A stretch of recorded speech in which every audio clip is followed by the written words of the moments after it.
Mr. Leon Pereira. Question 6, please, sir.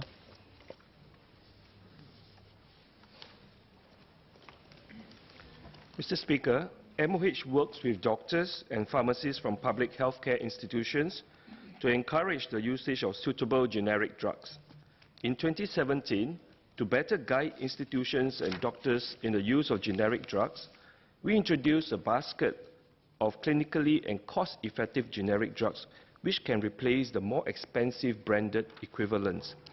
MOH and the Health Sciences Authority also monitor new generic drugs that enter the local market and add them to the basket on a regular basis.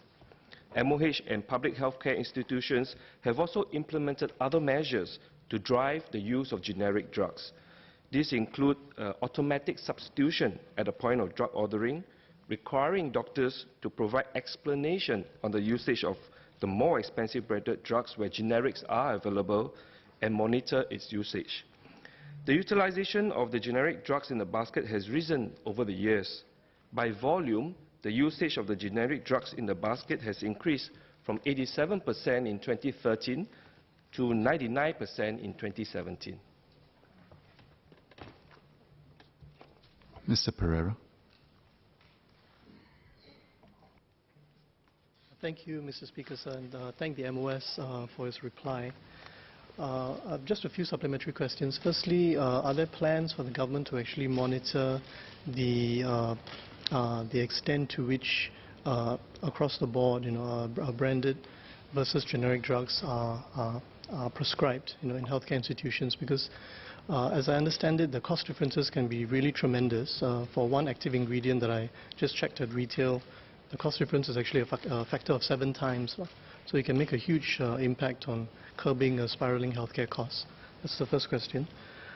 Second question is really at the retail level, of course, given the trend that many people are self-medicating, anecdotally it has been observed that at our pharmacies, generic versions of drugs sometimes cannot be found so easily, they're not displayed so prominently, or sometimes they're not available at all, as compared to pharmacies in countries like the US, for example, where generic versions are quite prominently displayed with huge cost advantages. Is this something that the government is looking into?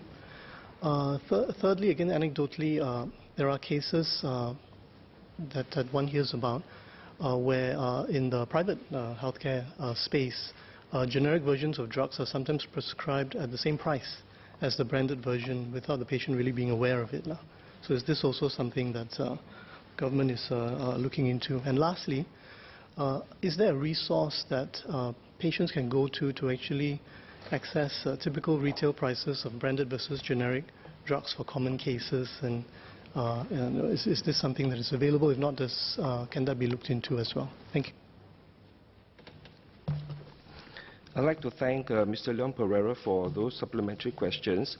In the private healthcare institutions, we do have a committee called the National Pharmacy and Therapeutics Committee that looks into the various kinds of drugs that can be included into this basket of generic drugs. And very often we review them very regularly, and these drugs are included because they have high impact on the cost in terms of the prescription. And basically we do look at the spending as well as the utilization of these drugs. And as much as possible, we'll try to include as many generic drugs into this basket on a regular basis. With regards to the generic options at retail pharmacies, I think this will be up to the business model of the pharmacy to decide whether it is better to bring in the generic options or the branded options. But I do come across many private pharmacies that actually do carry generic options as well for patients' purchase.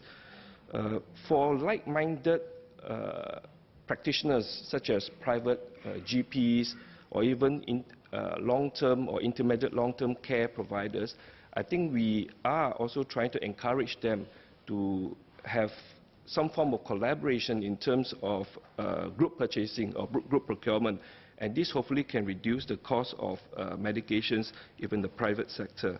You also mentioned about whether we could encourage private healthcare providers, such as private hospitals, or even private clinics to use more generic options, and also the cost of generic drugs versus branded drugs.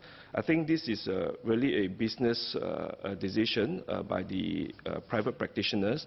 They have different operational expenses, and it's difficult for Ministry of Health to dictate exactly how much, or what kind of drugs they prescribe to their patients. Mr. Pereira. Thank the MOS for his very detailed answers. There was one question I asked about, is there an online resource available for patients to actually check the price of generics versus clinically equivalent or bioequivalent branded drugs, so as to educate patients so that they can perhaps help to demand for generic versions to lower the cost that they would need to bear? And if there is such online resources are not available, is that something the government can look into? Thank you. Thank you for the suggestion. I'm not aware whether there's an online resource for that purpose, but I can check and update the member.